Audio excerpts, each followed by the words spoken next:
Hello, UNLV Family Network. My name is Jonathan Fainer, usually go by JT, either is fine, and I'm a financial aid counselor here at UNLV. And today I'll be presenting on financial aid success and what every student needs to know. So without further ado, let's get into it. So, there's different types of financial aid students are eligible for that they can receive upon coming to UNLV, right? You have grants and scholarships. These are typically free dollars, or essentially funds that don't need to be repaid, right? You also have student and parent loans. Now, I want to make sure everyone's very aware that if you hear the word loan, that is a type of fund that needs to be repaid, and it is not free money. And then you have student employment. These are essentially wages that can help a student pay for their academic expenses, and it is referred to as a federal work study. So as you can see, we have the Millennium Scholarship. There is a lot of information to be presented here on how students can be eligible, how they can go about activating their scholarship, how they use their scholarship during their time here at UNLV. So let's start off with eligibility, right?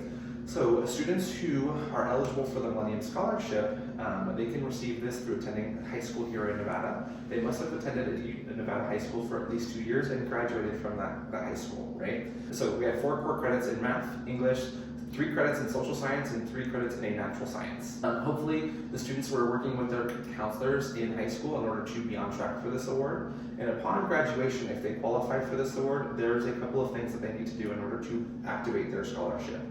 Activating their scholarship is super simple. They'll receive a pamphlet in mail, essentially, if they qualified for the award, and it will walk them through how to go about acknowledging their award. It's very simple. All they have to do is navigate to the Nevada State Treasurer's website and acknowledge the award online. The pamphlet will include instructions on how to do so that they can start to receive this fund.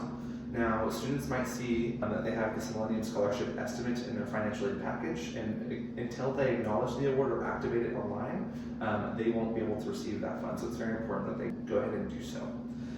Utilizing the scholarship, what does a student need to do in order to qualify to receive Millennium each semester? So the first and foremost is that they need to be in 12 credits, that is full-time status, in order for them to receive that scholarship, and that's something that they are going to continuously need to meet each and every semester they would like to receive the fund. Beyond that, they also need to be meeting some requirements in order to receive the scholarship. So those requirements are that they complete all 12 credits that they enroll into. So if they're in full-time status, they take 12 credits. They have to earn all 12 of those credits in order to maintain eligibility, and they also have to maintain a 2.75 semester GPA. It's incredibly important. That is a semester GPA, not cumulative. It's really important to note that. Beyond that, this scholarship is unique in the sense that it can actually fund up to 15 credits. It pays at $80 per credit, 15 credits being the max, and that max being $1,200 in total. Students should be ready to pay up front in case there is any sort of delay with the scholarship being provided, so that the Nevada State Treasurer's website or office can ensure that these funds are being allocated properly. And this mostly applies during the summer. During the fall and spring semester, generally these funds will be provided before school starts, but during summer in particular, the student and family should be ready to pay up front. Something I did not note is the lifetime amount that a student can see during their enrollment. That they have this $10,000 cap, right? So the student can receive up to $1,200 a semester, $2,400 being fall and spring. The lifetime limit would be $10,000. There is another limit, the 6-year cap. So it's either that $10,000 or 6 years upon graduation from high school. So it's important to note. So federal loans, student loans, right? Specifically, we're going to talk about the student portion first. So as I mentioned, again, loans are, this is not a free form of money, or this is money that needs to be repaid essentially, and likely with accrued interest at some point in time, just meaning that the student will have to pay back more than what was initially taken out. Undergraduate students can be eligible for 2 different types of loans. You have subsidized loans and unsubsidized loans. What's nice about this is as long as a student is FAFSA eligible, there is no set type of credit check that they need to go through in order to qualify for this award offer. If they are eligible to receive federal funds through filling out their FAFSA, they will be automatically awarded based on their eligibility. There are 2 types. There is the subsidized loan first, as I mentioned. That is going to be a need-based award, right? It takes into consideration of the income of the household. What's nice about the subsidized loan, and if a student is offered these 2 different types of loans, we always encourage that they take out the subsidized loan first. It is accruing interest, but the student's not responsible for that interest while they're in school and at least half-time status. The Department of Education is actually paying that interest cost while they're in school. However, on the other side, you have the unsubsidized loan, and this is not need-based, but this is offered to anyone and everyone who qualifies for federal funds, no matter the income of the household. This is a type of loan that interest will begin to accrue right upon disbursement or upon the day it disperses and moving forward. No matter if the student's in half-time or not, they have to be in half-time to receive the award, of course, but it is going to be accruing interest from day one of disbursement. So for first-time borrowers, students must complete a couple of modules listed on studentaid.gov. And we'll talk about these in the slides to come. We have loan entrance counseling and the master promissory note. So with loan entrance counseling, there are a couple of things, like I mentioned. It's just a module the student needs to complete on studentaid.gov, which is the exact same website that's used to fill out the FAFSA. This explains essentially the general terms and conditions, how the interest works with the types of loans they're taking out, options for repayment. The module itself only takes about 20 to 30 minutes. It does need to be completed in one sitting, and as I mentioned, you will find this on the studentaid.gov website. On the next slide, we have the master promissory note. This is essentially the student is promising to pay back the money that they are taking out on the federal loans borrowed. It explains the terms and conditions of utilizing the federal loans. It takes about 20 to 30 minutes in order to complete, must be completed in a single sitting. And again, it is also found on studentaid.gov. So, we were just talking student loans. Now we are going to talk federal loans, but for the parent. There is a type of loan that is available to students who are in need of additional funding beyond what they're offered through their FAFSA and or scholarships. And that is referred to as a Parent Plus loan. Now this is available only to students who are considered dependent, and a student must have a FAFSA on file, of course, because again, this is federal funding. What's different about the Parent Plus loan is that this is a loan taken out by the parent. It is in the parent's name, and the parent is responsible for it. It is for the student's academic pursuit, though, and essentially their bill. This does require a credit check. The parent who is applying must not have adverse credit history in order to qualify for it. If they were denied on their credit check, they actually can appeal that decision with the Department of Education, or they can get an endorser to essentially come in and also be a part of that loan. They can apply for the amount of this plus loan up to the student's cost of attendance, minus any other form of financial aid.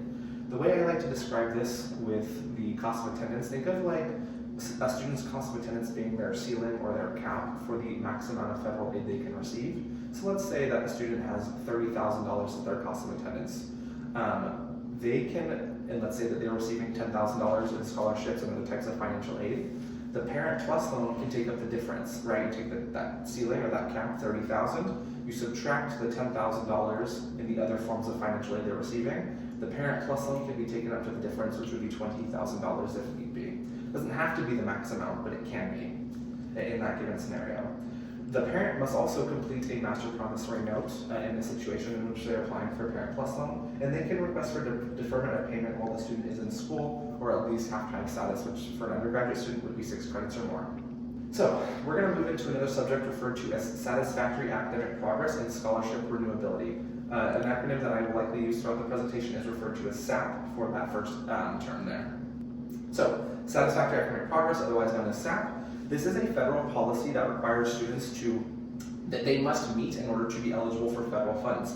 So that's going to be funds like the Pell Grant or federal loans, right? Student and or parent loans. The requirements that we have listed are as follows. The student has to be meeting a certain minimum cumulative GPA, and that minimum cumulative GPA is 2.0. They have to have a GPA greater than that in order to continuously be eligible for federal funds. They also must successfully complete at least 67% of the credits that they are attempting, or their cumulative credit hours. That just means that they have to earn credit in more than 2/3 of the courses that they're enrolling into. Fs, Ws, audits, a W is referred to as a withdrawal. These don't count. So if a student is continuously receiving Fs or withdrawing from their courses, this is going to deplete or reduce their overall completion rate. Another stipulation of SAP is that the student is completing their degree within 186 attempted credits for their first bachelor's degree. Our office reviews the SAP status for every student at the end of every term, shortly after grades are posted. It's super important that if you're ever in a status, the student will see items on their to-do list, and it indicates their meeting status for SAP. It either says meeting, alert, warning, probation, or disqualification. Really, if it says anything other than the word meeting, we would always encourage the student to come speak with our office, because that likely means that they are running the risk of no longer being eligible for federal aid, and they should speak with us to see what their options are. If a student is not meeting SAP at the end of any given semester, they will initially go into what is referred to as a warning semester or a grace period. During this grace period or warning semester, the student is still eligible for federal aid. However, if they go this entire semester and at the end of that semester or term, they are again not meeting their SAP conditions or policies, they will then move into a disqualified state and will no longer be eligible to receive federal aid. The student is not meeting SAP, as I just mentioned. Students may appeal for a probationary SAP appeal if they need to, and that would, again, if they go 2 terms not meeting SAP essentially, they will become disqualified, and they should reach out to us, and they can appeal if they would like to do so to become eligible for federal aid once again. Institutional scholarship criteria. So it is important to note that scholarships are not tied to SAP specifically, as SAP is a policy that is in place for federal funds, but our scholarships, there are some criteria that students also need to follow in order to continuously renew these awards. It's rather similar in some of the different areas, but different in others. So for one of the reasons, or one of the similarities that they share in common is that the student also has to be maintaining a cumulative 2.0 GPA in order for them to renew their scholarships. Beyond that, where they differ is the amount of credits a student is eligible to reach in their max attempted category. For scholarships, it's 135 credits. Once a student has exceeded this amount, or this overall total amount of attempted credits, they no longer are eligible for scholarships. They also must submit their FAFSA or alternate need form each and every year by the priority deadline, and this is very important. It's really unfortunate when we see students come in and they basically miss their FAFSA deadline by a singular day or a week, and that is just, for a continuing student, someone who is already established at UNLV and is taking classes for a year, or for more than their first year. If they don't fill out their FAFSA or their alternate need form, it will disqualify them if they miss their priority deadline. So please encourage your students to fill this out on time and as soon as possible every single year. They must, again, also enroll into a minimum of 12 credits in order to receive this fund. And then specifically for one of our scholarships known as Tuition Plus, the adjusted gross income of the household must be less than $68,000 in order for them to qualify. This is for dependent students. The parent AGI is used. So, appeals for special circumstances. We'll jump into this topic. We understand that sometimes life happens. If you or your family has experienced any form of lost income, this is something our office can take into consideration and use to reevaluate, right? Because when you fill out FAFSA, it's pulling tax information 2 years prior, right? So for a student coming in for the 2025-2026 academic year, the tax information that's being reported is from 2023.